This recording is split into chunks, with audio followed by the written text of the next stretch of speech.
threw it in the back of the car about 1:30 this morning, and I yanked it out, and I pulled in this morning. I'm not getting my personal car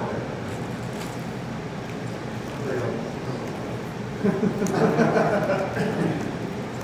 I forgot about the park up there. Pretty good. I'm just right up there. Yeah.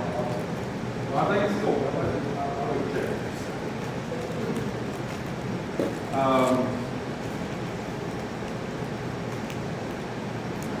So, of course, want something with a nice straight tripod. My mount is a Orion series mount, so it's a fairly hefty mount. This is not a travel mount by any means. It's quite heavy. When you add the counterweights on here, you have, plus the scope, you're dealing with 40, 50 pounds of mass on this thing. But I still use it with the camera lenses, and it does a good job. Because it can handle that without problem. The other thing is, don't forget your weights. I forgot my weights before, and so how do you deal with that? You use duct tape, masking tape, whatever kind of tape you can find for bungee cords or rubber bands. You take water bottles and you fasten them to your counter. I've had to do that. So don't forget your weights. If you do, if you create and tie water bottles or whatever counterbalance weights that you need. Batteries and chargers. Last night I really put a battery in the camera. I typically, I'm going to be going all night long. I'll use a battery adapter for my camera, so I don't have to worry about switching out batteries throughout the night. These things are handy. You can get these on Amazon. Relatively inexpensive. Just put your camera model in there, and it'll give you probably half a dozen different options or varieties of these cables, and typically a USB plug on the end that you can then plug into your camera and run off of a larger battery tank. That way you don't have to worry about batteries throughout the evening. This is the battery pack that I used last night. This is the Jackery. Terry was talking about, she uses the 300. This is the 240. And I ran for probably, I don't know, like 3 hours last night. I was running the mount. I was running the guide camera and the ASI Air Plus. So everything is running off this one battery pack, and it is at 85%. So for my, I can go all night without any trouble with this particular battery tank. So that is, of course, make sure you keep charged and have the charging adapter cords as well. If you're going to be someplace multiple lines. Memory cards, always keep spares. You never know when memory card's going to go south and get corrupted. You always want to have a spare or two in your bag in case you need to switch over. If you need any adapter tubes for lenses or adapter rings, and I'll talk about that here in just a minute, the lenses that I use. And make sure you get all your cables. I forgot a cable, and I thought for sure I wasn't going to be able to shoot last night, but I actually, by chance, found a cable to run to power my mount off of the ASI Air Plus. I usually just have a separate cable for that. I forgot. I use hand warmers for dew mitigation. So I don't like having too much power in the field. I don't run laptops in the field. I don't want to have dew heater straps and have a whole bunch of power consumption. So what I typically do is still on here. As you can see, this is from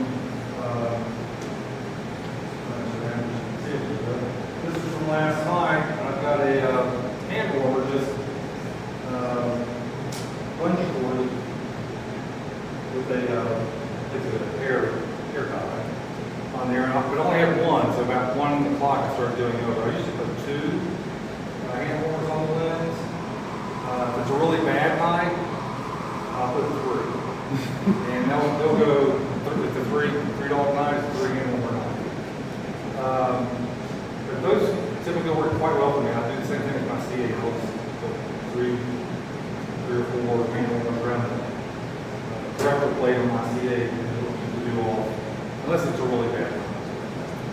And then if it's that bad, it's just everything just dripping wet. All the time. Bring a toolbox with just whatever, but you never know what you might need. If you're especially going someplace remote and it's an hour and a half or 2 hours, there's Walmart or wherever. So you always take a toolbox with just stuff because you just never know what you might need. Talking about earlier, it has adapter tubes. I use Canon cameras, but a lot of my lenses are old Nikon lenses. This is a 300 millimeter Nikon lens, but you can mount it to the Canon bodies using an adapter ring. And so I've got the 300. I also have the 180 millimeter f2.8. This is a great lens for astrophotography. If you have one, some of the images I was showing earlier, the wide field, the Lagoon, the Trifid Nebula, getting into the center of the black center of our Milky Way, that star cloud. This is a great lens to make that kind of stuff.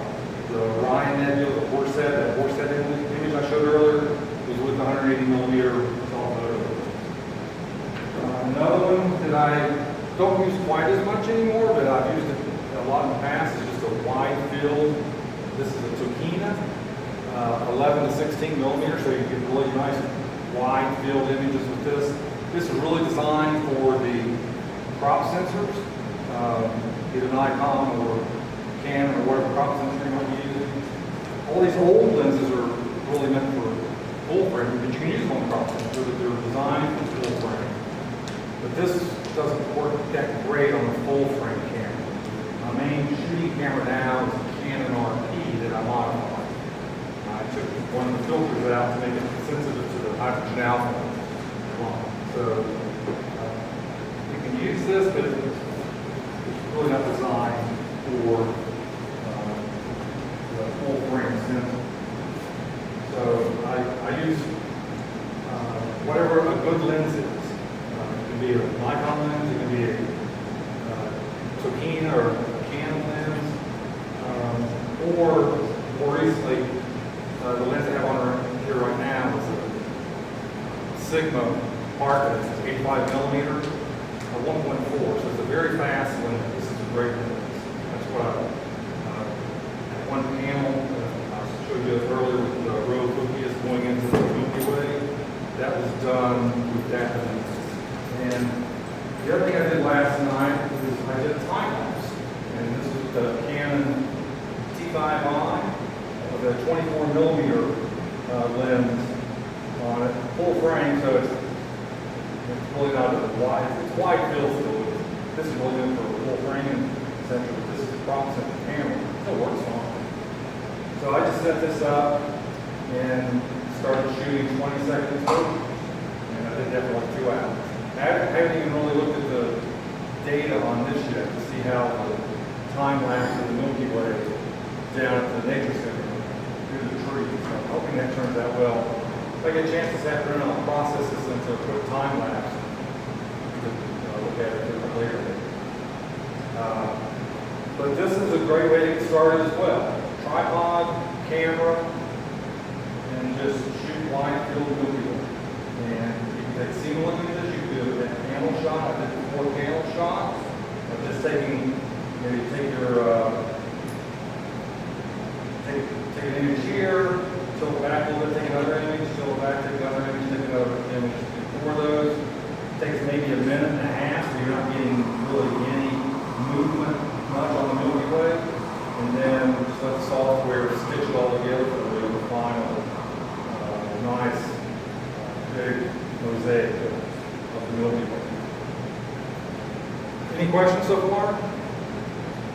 Yes. Did you say you use Lightroom to stitch together? I use Lightroom to stitch together. It has an auto, it flips Photoshop. But Lightroom, when you incorporate the full images into the little thing down there, so it's pretty good that it's easy.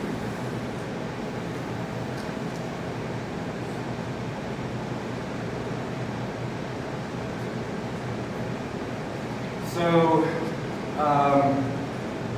one thing that's important with doing imaging is to get good mount alignment. So make sure it's level, balanced, and polar aligned.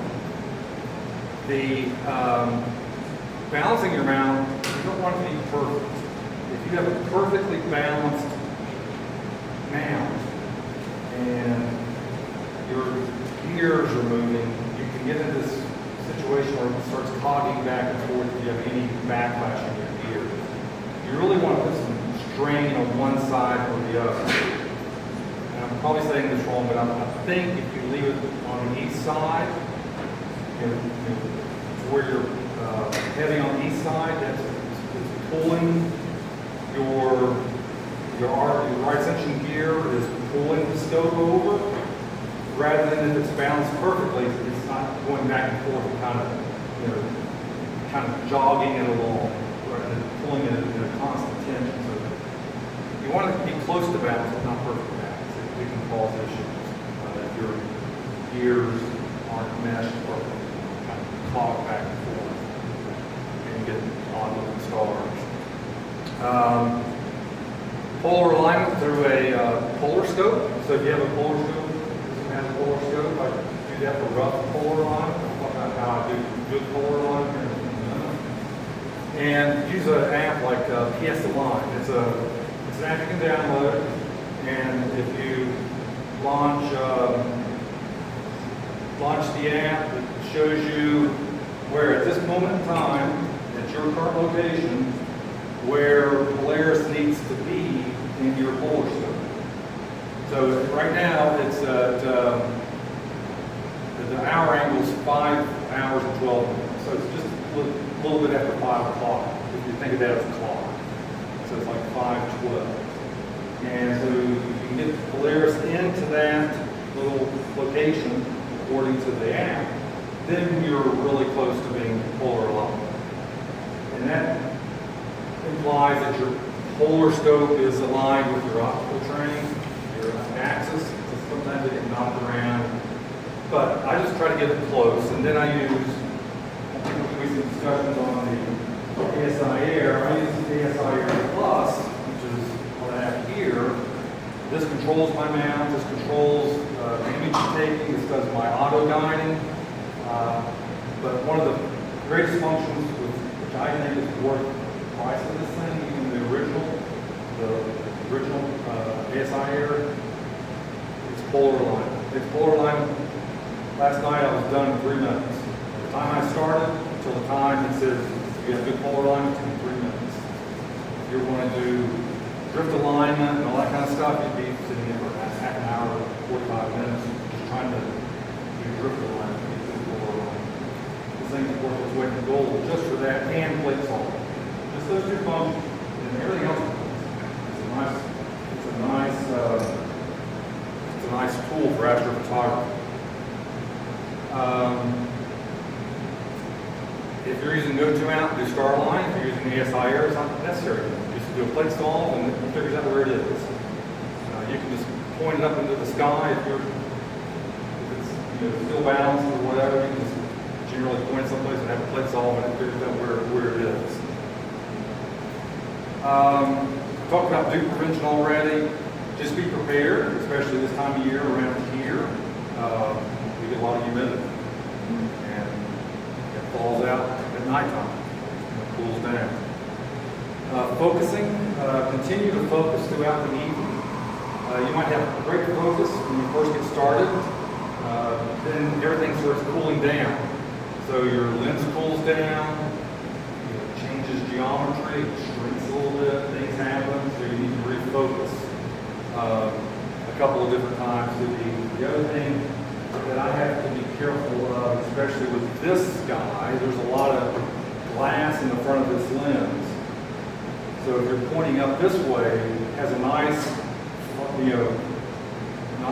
high quality engineered helical focuser. And if it's pointing up over time, it'll want to actually push that focuser down.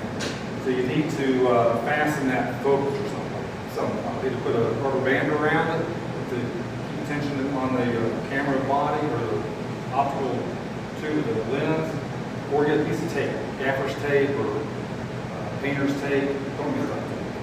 Just a piece of tape, and you can say I've actually still have that painter's tape on the previous night out. And just put a piece of tape to lock the focus in, so that if it's pointing up, it won't defocus over time based upon the way that the lens is. And of course, focus.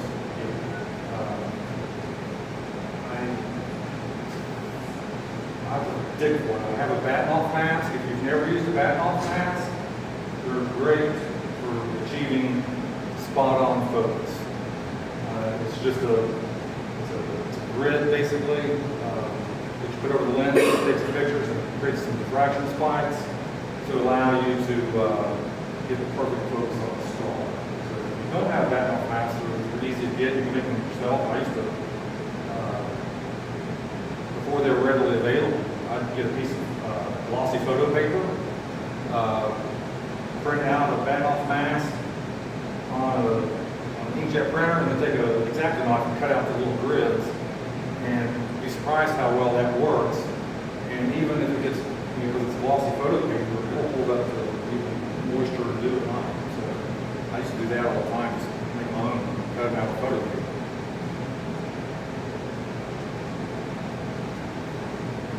Setting up your camera, always you check your memory card. I run out of memory without realizing it on my card.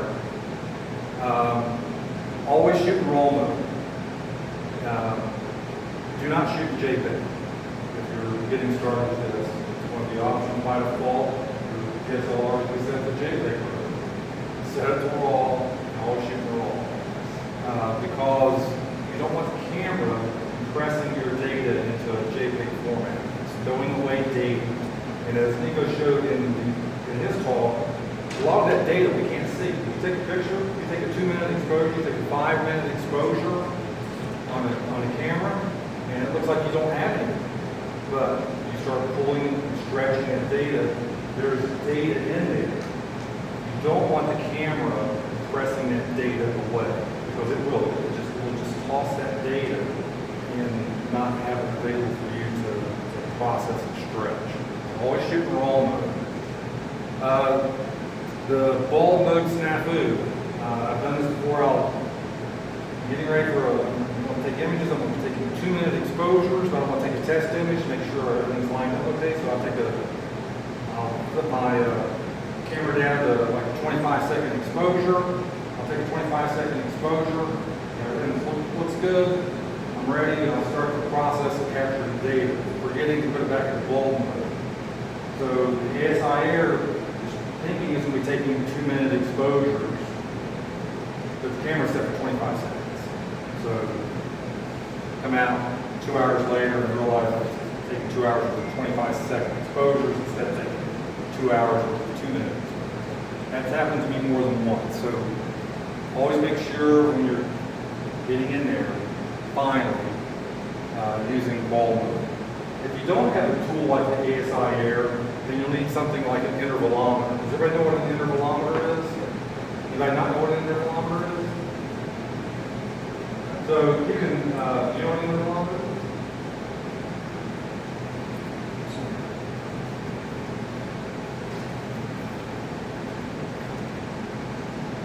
That one in there somewhere.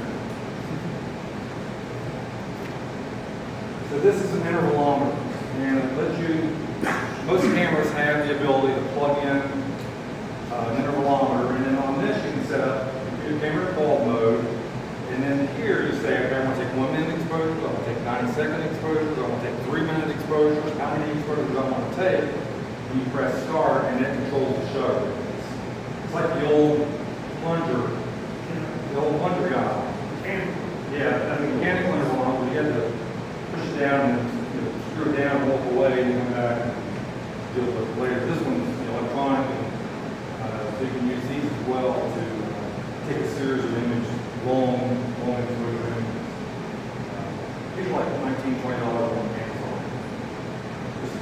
your camera.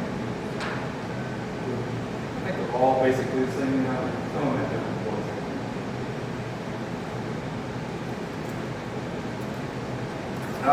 There's refocus, of course, just do that throughout the evening. If it's really cold outside, check your batteries, yes.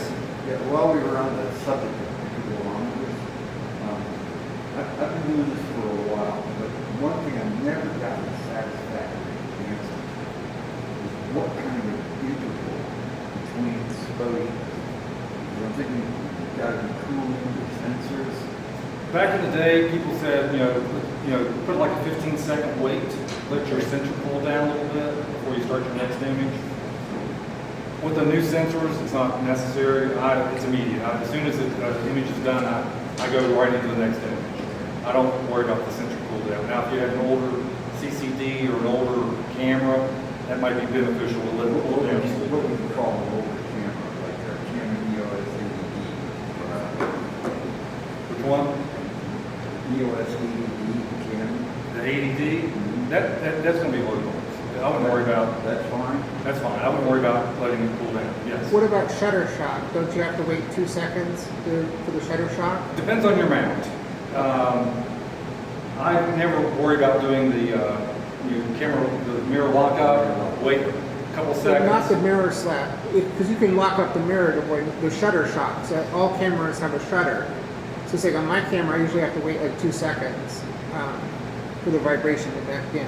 I don't have to worry about with this particular mount, even with the mirror locked up. It doesn't cause any vibrations that are noticeable on mine. But some mounts you might have that, especially if you have a fork-mounted C8 with a fork.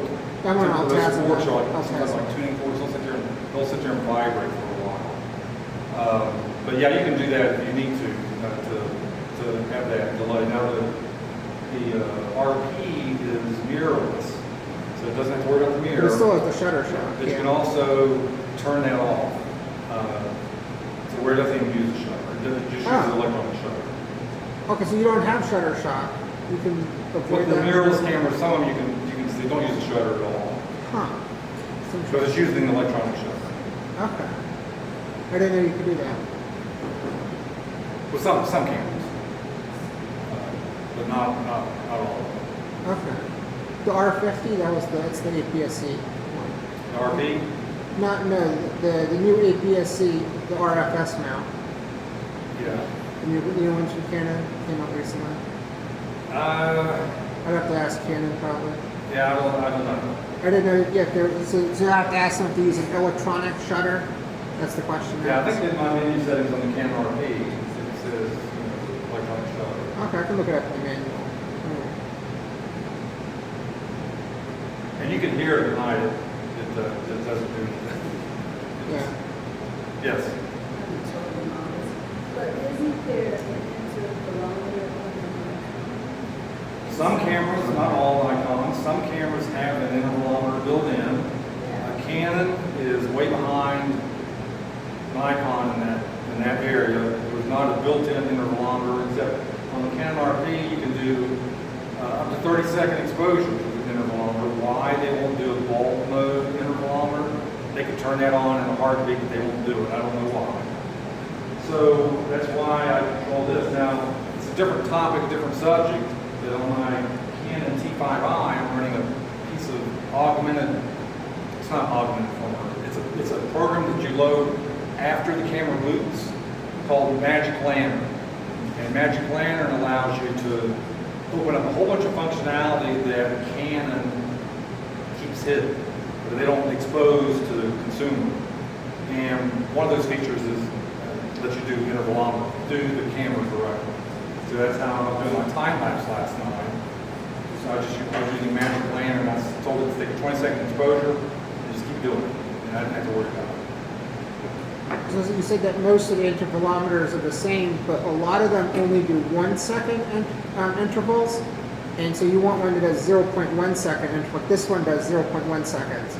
So if your maximum exposure time is 3.9 seconds, and you can only set in 1 second intervals, you're losing 0.9 seconds per exposure, and that adds up. Yeah. Yeah. And On Altasm, if you it's have more too long, important. you Yeah. can actually, if you're trying to do star trails or something, you actually see a But on a azimuth now, it's more important because you have very limited exposure time, so you want those 0.1 second Yeah. intervals. Yeah. I've talked about the camera power alternatives already, powering it off a battery tank instead of having to worry about changing batteries throughout the night. If you are using batteries and it's cold outside and you're outside with your equipment, keep your batteries in your pocket. Try to keep them warm as possible. I've imaged at 0 degrees. With 0 degrees outside, imaging, and it really kills the batteries. The cold does. So try to keep your batteries warm so when you put them in, they at least have an advantage instead of just sitting out someplace and getting too cold. I'm sure Terry will talk about it. She does a lot of aurora imaging up in Alaska, so she probably has lots of stories about batteries. Keeping them warm.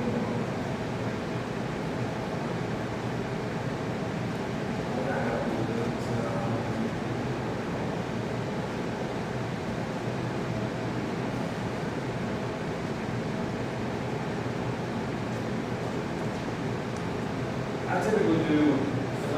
typically do not wide field imaging. Probably 90% of the time, I'm using a lens to do something. If I want to do planetary or go after I want to go deep into the galaxy world, then I'll pull out the C8, the big guy.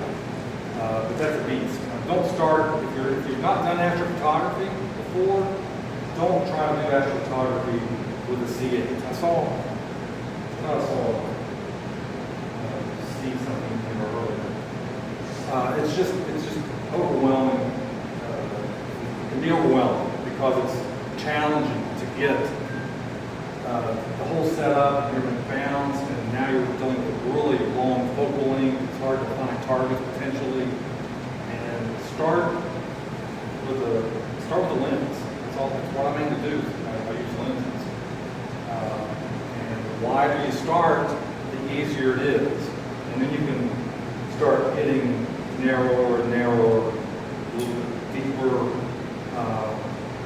shorter field of view over time. Don't try to start with a C8 or C10 or C11 or the meat equivalent or something with a long focal length. You'll get frustrated pretty quick just because you're dealing with a whole different animal with that type of focal length.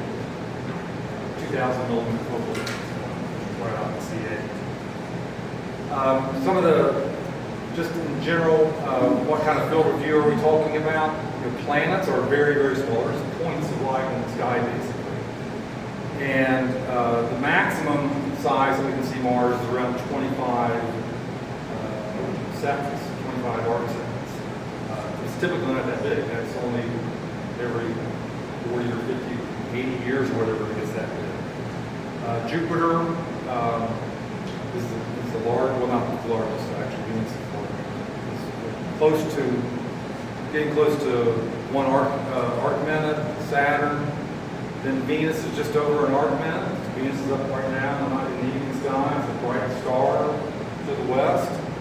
And then we start coming up, the moon is 34 minutes, a little over half a degree, so everybody knows how big the moon is. And then we started going up. The Orion Nebula is, a degree and a half by a degree, the full extent of the nebula. And then we get into the Andromeda Galaxy.